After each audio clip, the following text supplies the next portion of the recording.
What's your favorite? So you watch when they tell you to do something that's going to make the plane go start. Oh, is it scary? You want to land? What are you still crying?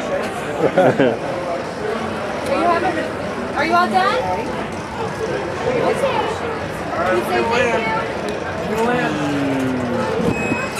It's not as much fun as the horsey, is it?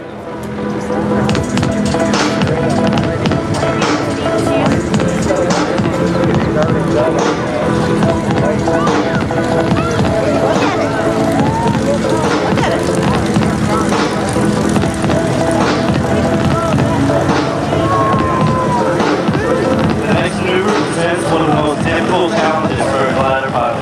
Cadet Gibson will be required to fly a vertical upline with no engine bolts. Gauge Cadet Gibson caps off the top of the line with an excellently performed hammerhead.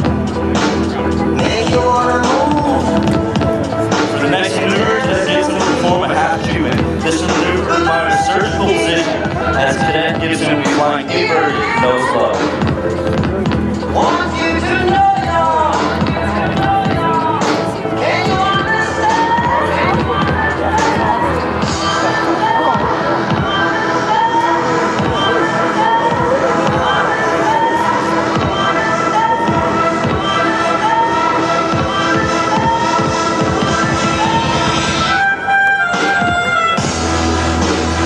Sun is shining, weather is sweet. Make you wanna move, dancing, dancing. Where the next maneuver, ladies and gentlemen, the sharks are in the water. The Cadet Gibson's excellent performance of the inverted shark suit.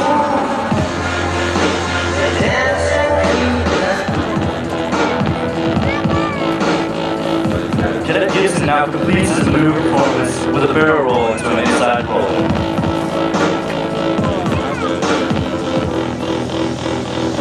When the morning gather the rainbow, want you to know I'm a rainbow tonight. For the rescue, here I am. Want you to know y'all. Can you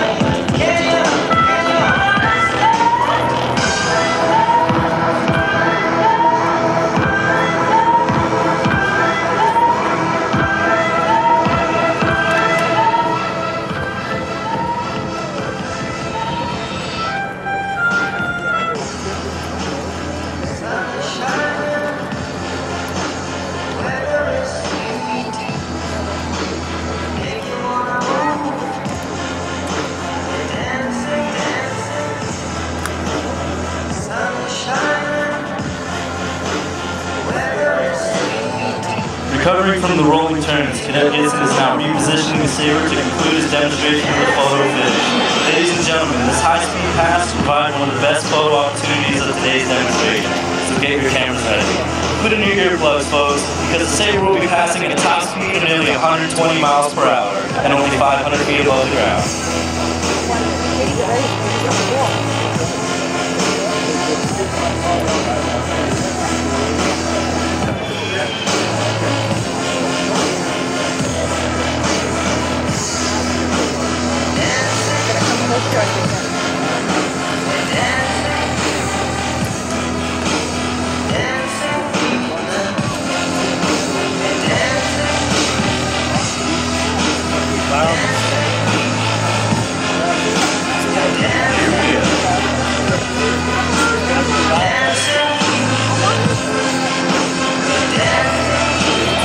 Sun is shining, the weather is sweet, kid.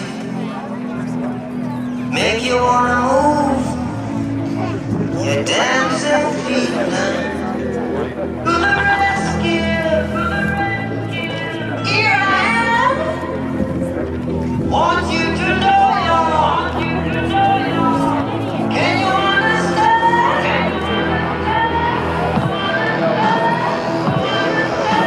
As the glider flies parallel to the field, pilots are continuously monitoring winds airspeed from altitude to ensure they're in a safe position to land. Gliders flying a proper landing pattern is especially important because there is no engine and therefore no opportunity to go over.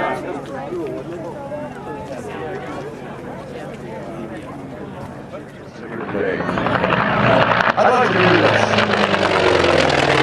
You're out there in this route right now. As you're a veteran of military service, as I am, I'd like you to raise your hand. If you're in the service currently, I'd like you to raise your hand. Right now, if you don't have your hand up, put your hands together and say thanks to all those people.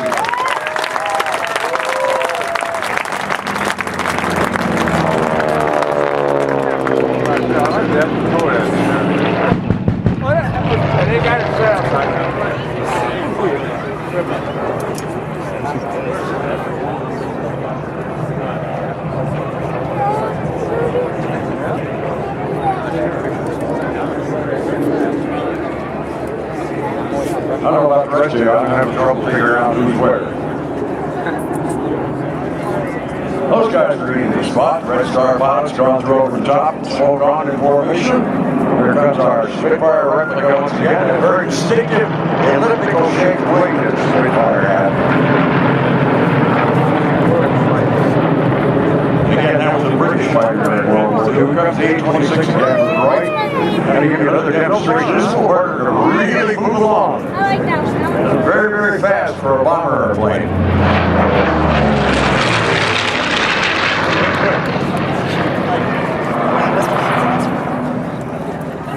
Pretty quick. Actually, during World War II, it was mostly designed as a ground attack and a tactical bomber. During the war, they flew over 11,000 sorties in Europe, dropping over 18,000 tons of bombs. They lost 67 aircraft, by the way, doing that.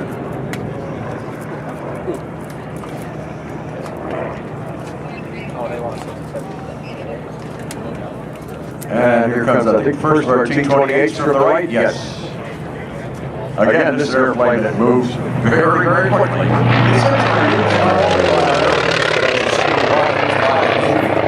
In fact, in the Navy, they were used to train pilots to land on the carrier. It was also the last propeller-driven trainer that the U.S. military bought. They switched to jets after this.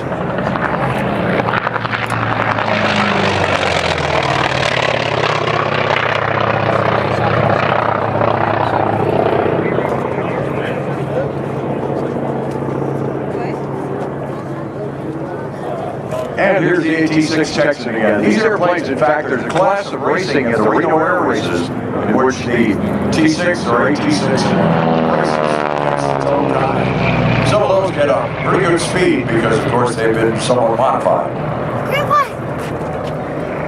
Nice 90-degree roller on out of there, half a roll.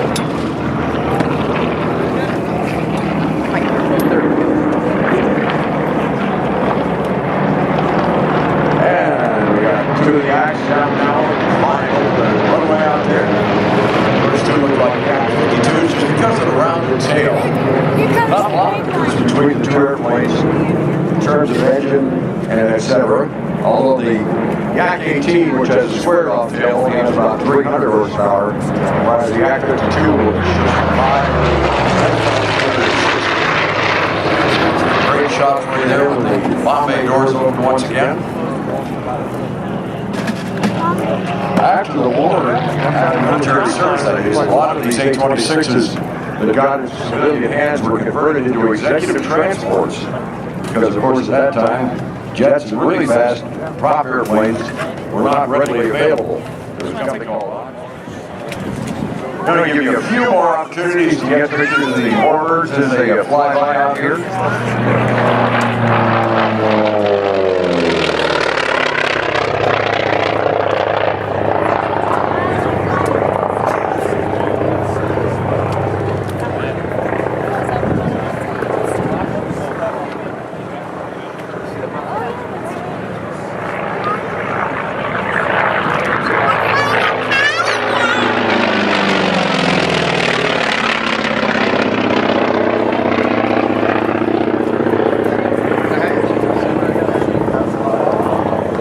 this T28 is going to try to give you a nice photo. This is the T6, I'm sorry, T6 is going to give you a nice photo pass here. I'm going to tell them John saw it.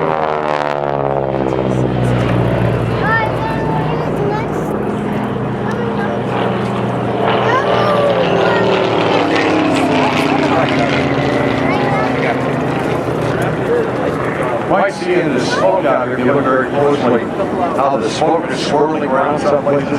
That's because coming off the wingtips of the airplane are like mini tornadoes as it goes through the air. It causes that swirling effect you can see in the smoke. You kind of see it in the smoke trail up here from the Red Star Mines.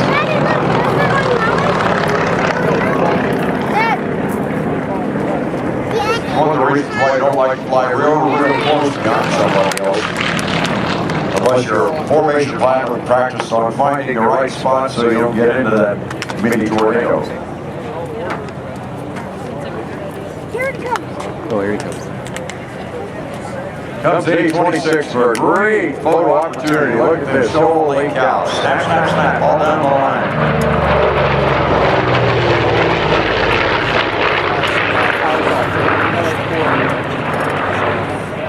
You're doing that, got to hold the controls over a little bit, step on the one rudder pad a little bit, keep the nose from sagging. You're working out in there in that airplane. It's all manual controls too. There's no hydraulic assist. There's no power steering.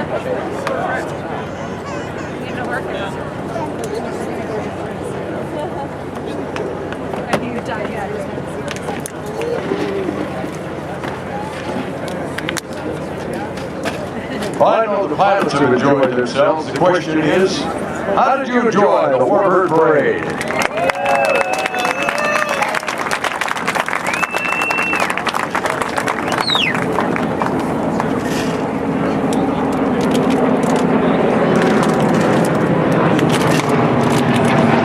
want to say a big thanks to USAA, a proud sponsor of today's air show. USAA, we know what it means to serve.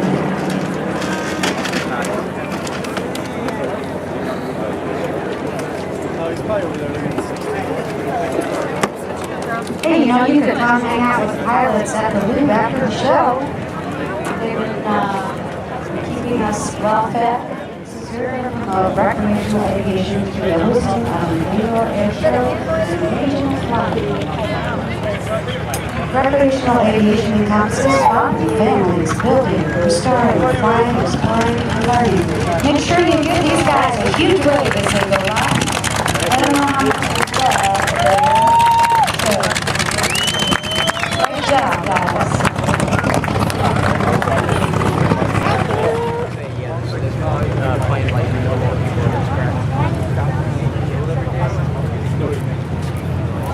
A big plane, Daddy.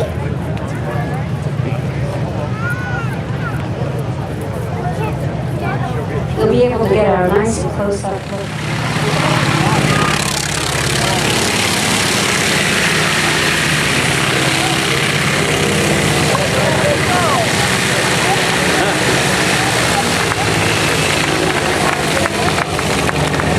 That'll give you some idea of just how much of that paraffin-based smoke is pouring out of these airplanes while they're flying.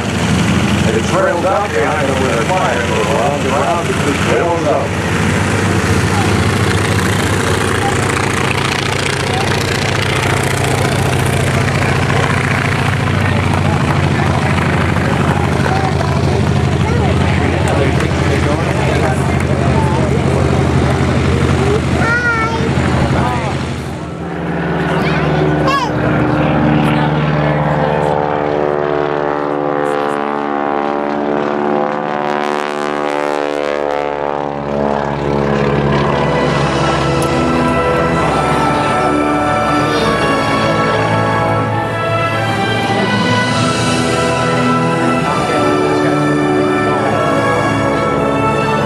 As I was saying, this originally had 220 horsepower.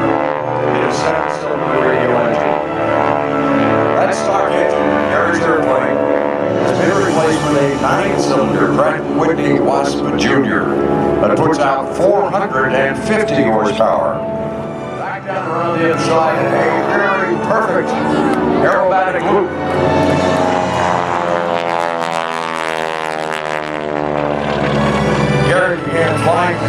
16 years old out of an apple orchard in upstate New York. But he spent a great deal of the intervening years in the air. That's my dad. He got his pilot's license. Does the hammerhead turn out to the left? That's what that turn is called. That was developed by crop dusters who needed to get turned around and back over the field quickly. He uses that turn here to get himself headed back over the show center where he does a nice slow barrel roll out to his left. While he was Air Force Academy cadet, Gary was a soaring instructor, captain of the Academy soaring team.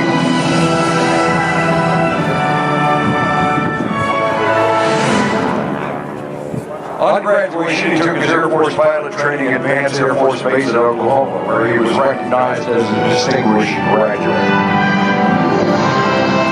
Here he comes to the left again. Got a nice dive down low on his feet. Pull back on the stick, take it in the air. That's go. Keep up. Yeah, back down toward the ground.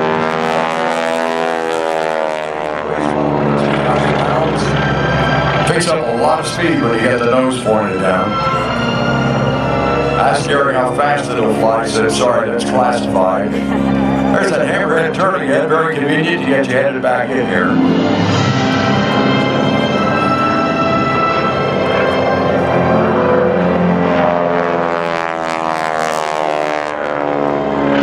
Nice slow roll again to the left. Gary's first assignment was what was then the newest Air Force fighter, the F-16 Fighting Falcon, also known as Viper. He went on to become one of the 36 U.S. Air Force pilots to rack up 1,000 hours in that plane. He also became an instructor and flight evaluator and participated in several red flag events.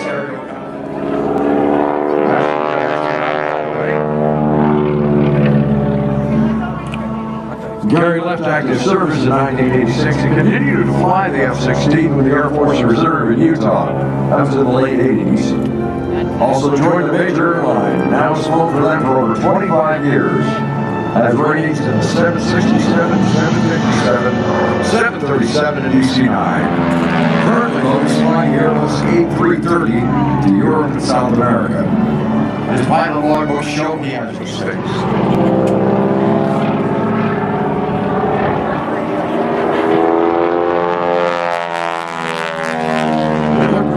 Behind the top wing there, you can see, by the way, that there's no canopy. Gary's head is going to stick up in the breeze. Give way to several warbird pilots going by here. Hitting the line in the blue Cadillac.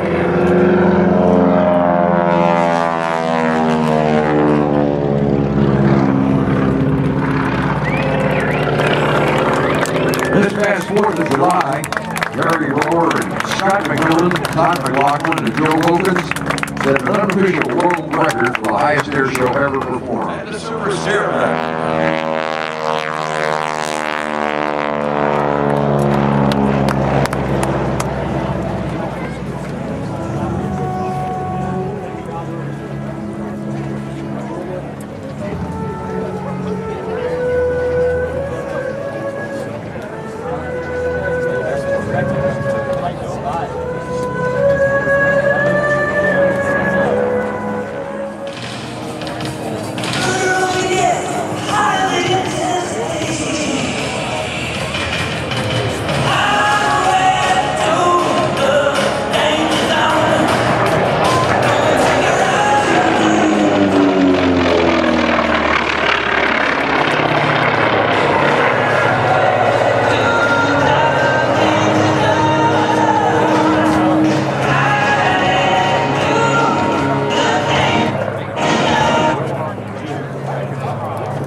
John and Chip are going to come in and do a formation loop. A loop's maneuver the same relative position throughout the maneuvers as they show the many capabilities of this aircraft. The T-28 originally was designed with an 800 horsepower engine and a two-bladed prop. The Air Force got a bunch of them. The Navy and the Marine Corps looked at it, liked what they saw, but didn't like the performance. 3.5 G pull-up.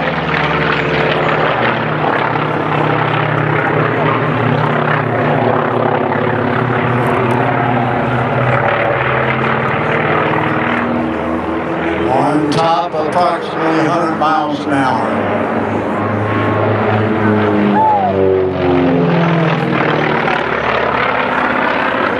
The Navy and the Marine Corps went to North America in Columbus and said, what can you do for us? What they did is what you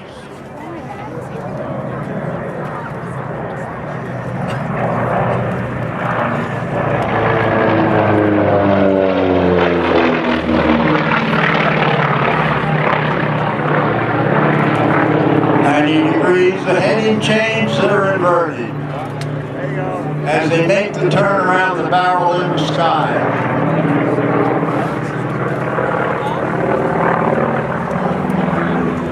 They will reposition and do what is called a split loop. A split loop is where it looks like you're doing a formation loop. As they get on top, John will roll 180 degrees and complete the loop in the opposite direction. If you follow the smoke, you see it'll make a sign of a heart in the sky. The Navy and Marine Corps, of course, like to land aboard ships.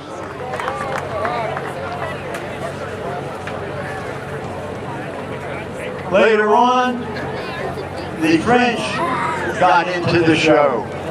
They wanted to buy some B models. They weren't available. The Air Force was parking the A models, so the French Air Force bought a whole bunch of them out of the desert, and they went ahead and modified them. Coming from your right to your left in a split loop.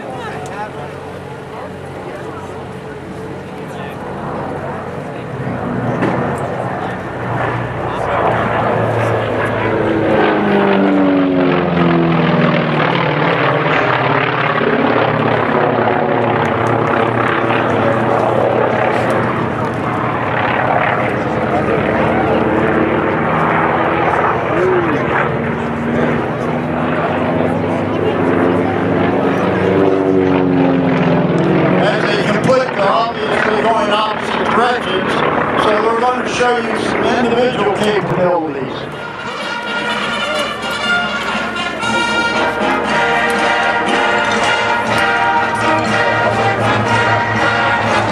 That's what it looks like, folks.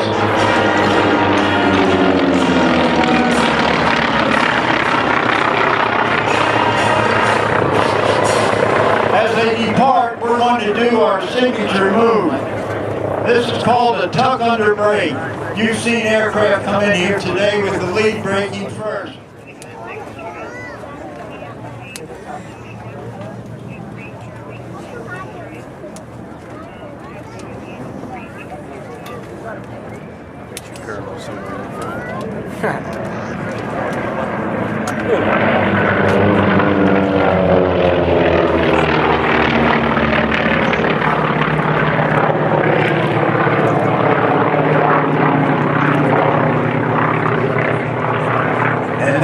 Tuck under brake. We hope you enjoy the many capabilities of this trainer/warbird.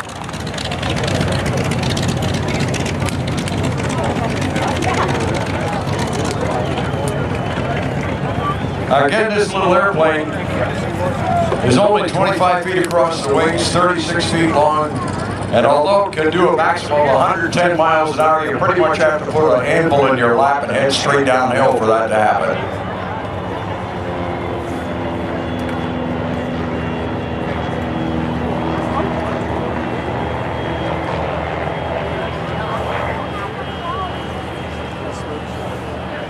Kent's making smoke on the wingtips by firing smoke grenades out there.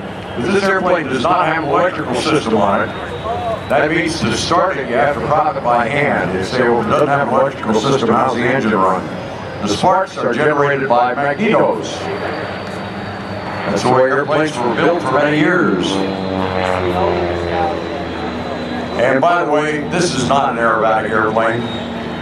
This is a little old airplane that was designed to get you from here to Kent, or you get back up here.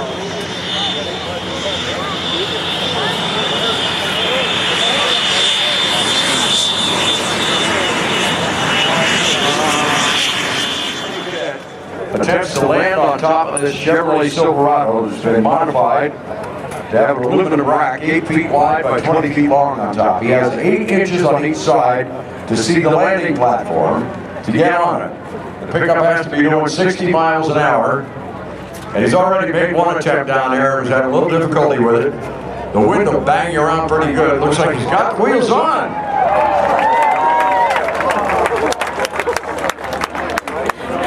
And it didn't stick. It was very critical to get lined up right. He's going to try to get on it and roll up to the wheel stops in the front and get locked into the thing, and then he will be able to ride on top of the pickup truck down to the other end and turn around and take off. All while, of course, the prop is spinning. It looks like, boy, he's really doing good today. He's on the ramp, and he's just kicking the tail around a little bit. Can't be a wig wagon like that, can't you? You're going to come off of there. See if you can roll up front. He's trying. Up, oh, baby. Come on. Come on. Yeah, I don't like that one.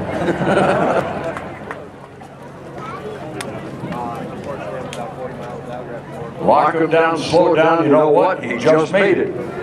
He's got the wheels locked in place.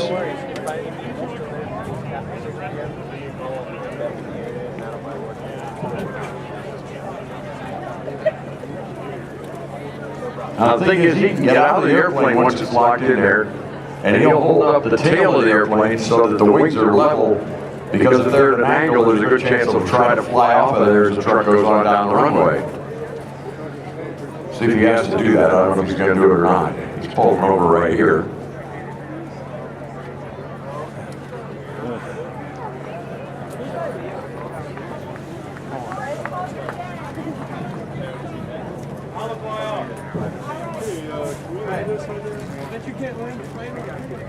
Believe me, that is a tiny target to hit when you're in that airplane coming down here, because as you can see, he can't see forward very well at all. He's waving his hand out the door at you there, the window. You can wave back at him, he can see you. He can't hear you because he got the engine running. All right, let's get back at it, he says. Let's go back out here and see if I can take off of this thing.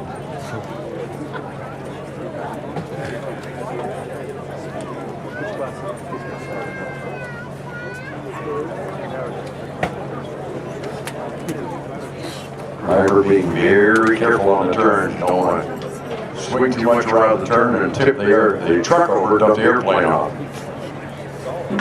All right, now he's got to get back up to flying speed. See the tail of the airplane come up because Ken brings up the throttle. Doesn't take a whole lot of speed to get this Interstate Cadet flying, but he's watching his airspeed. He's not going to let go of that truck till he's got enough speed to fly off of it. Somewhere right about there. That ought to do it. Fewer jet engines on this airplane, as old as it is, but I'm not really sure.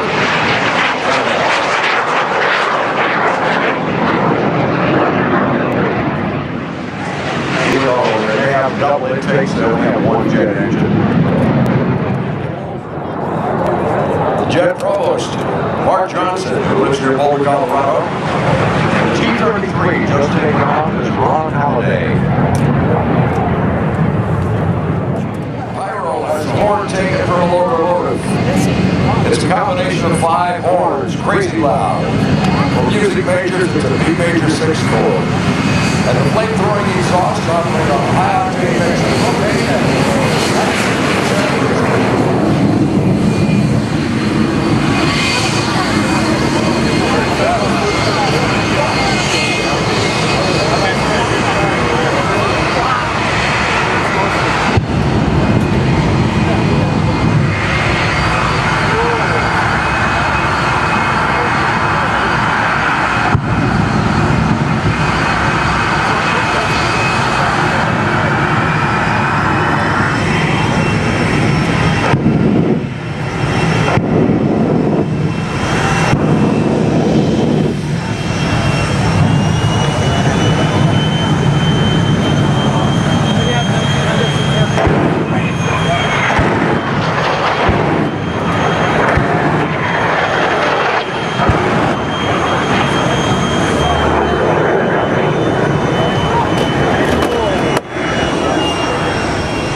somewhere on the order of about 50% of what the afterburner is like when it's really working. When he gets out on the runway to make his run, he's got to punch that devil all the time. Ooh, are they going to jump him? They got to try to get a head start. Hold on to that. Here it goes.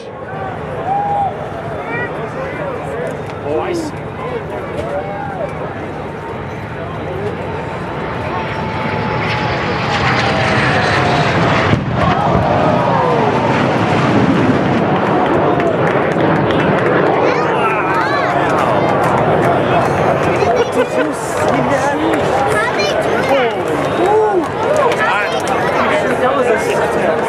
That was, I don't know, let's see, last time we shot something like 90 gallons. Well, that's about 200 gallons of gasoline as the fire recorder.